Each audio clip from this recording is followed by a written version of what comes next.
You closed your eyes last night and dreamed about missing a deadline, losing your phone, or showing up late to a meeting. Stress dreams, anxiety dreams, modern dreams. But 40,000 years ago, a Cro-Magnon hunter closed his eyes in a cave in what we now call France, and his mind filled with something completely different. He dreamed of the aurochs, the giant bison, the cave lions stalking him through endless snow. He dreamed of fire going out, of his child's fever, of the shaman's painted hands on the rock wall. Our ancestors dreamed in a language we've forgotten. For most of human history, dreams weren't just random firings of a tired brain. They were survival instructions, messages from another world, warnings. And here's what's fascinating.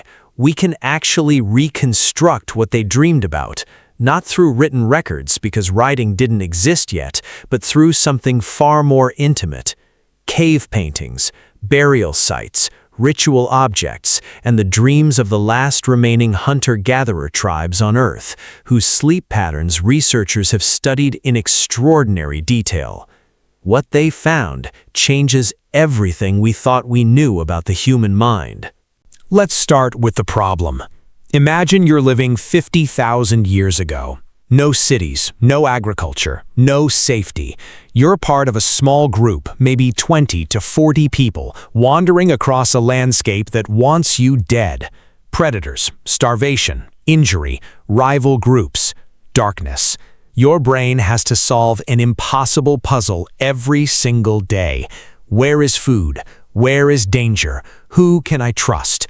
And then night comes. You sleep on the ground. No walls, no locks, just firelight and the sounds of things moving in the dark.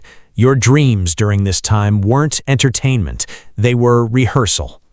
In 2019, a team of anthropologists led by Dr. David Sampson studied the Hadza people of Tanzania, one of the last true hunter-gatherer societies on the planet. They monitored their sleep cycles, their REM patterns, and then, critically, they asked them what they dreamed about. The Hadza dreamed about animals, constantly. Specifically, they dreamed about dangerous animals, even ones they hadn't seen in weeks. Lions, leopards, buffalo. But here's the strange part. They didn't dream about these animals attacking them. They dreamed about tracking them, reading their signs, anticipating their movements. Their dreams were training simulations. This matches perfectly with what we see on cave walls. The famous Lascaux paintings in France, Chauvet Cave, Altamira in Spain. These aren't just pretty pictures. They're obsessive, detailed, almost photographic renderings of animals. The curve of a bison's spine, the musculature of a horse mid-gallop, the eyes of a cave lion staring directly at you. Anthropologist Jean Clotes proposed something radical.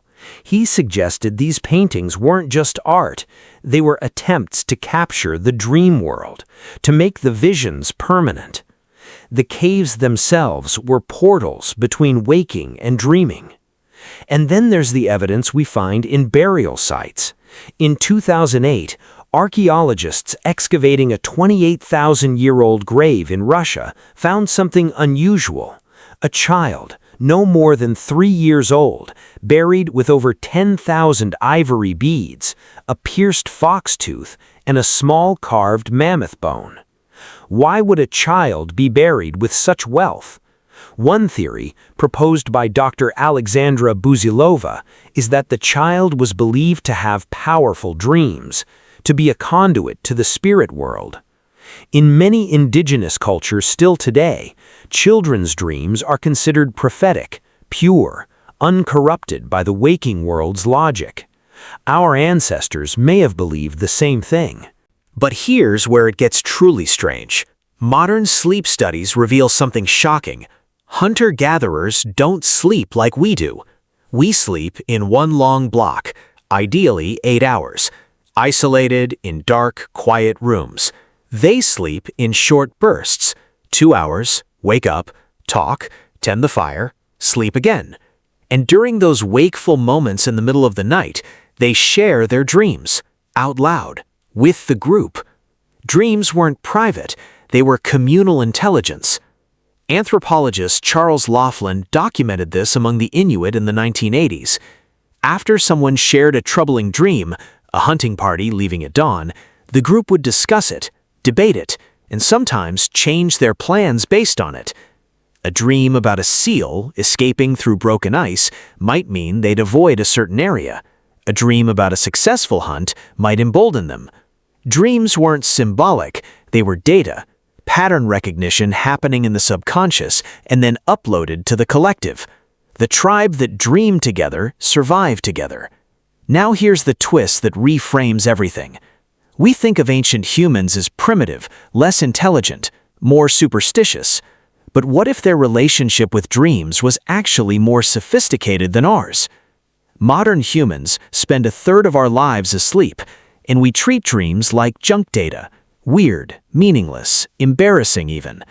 We don't share them, we forget them within minutes. We've turned off an entire channel of perception. But our ancestors listened. They believed their sleeping mind could see things their waking mind couldn't, and neuroscience is now suggesting they might have been right. REM sleep, the phase where vivid dreams happen, is when the brain consolidates memories, solves complex problems, and makes connections between seemingly unrelated information. It's not randomness, it's processing.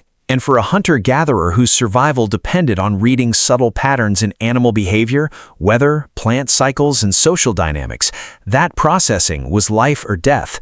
They didn't dismiss their dreams, they weaponized them. So what did our ancestors dream about? They dreamed about the same things they thought about: survival, connection, the animals they hunted and feared, the people they loved and lost.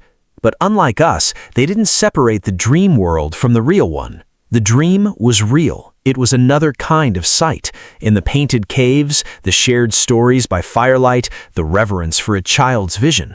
All of it was their way of honoring that sight. We've spent the last 10,000 years building walls between ourselves and the dark, between waking and sleeping, between the conscious and the unconscious. Our ancestors lived in the borderlands, and every night when they closed their eyes, they went hunting in a world we've chosen to forget. Maybe that's the real extinction, not of a species, but of a way of seeing. And every time you ignore a dream, you're letting another part of that ancient vision fade into nothing.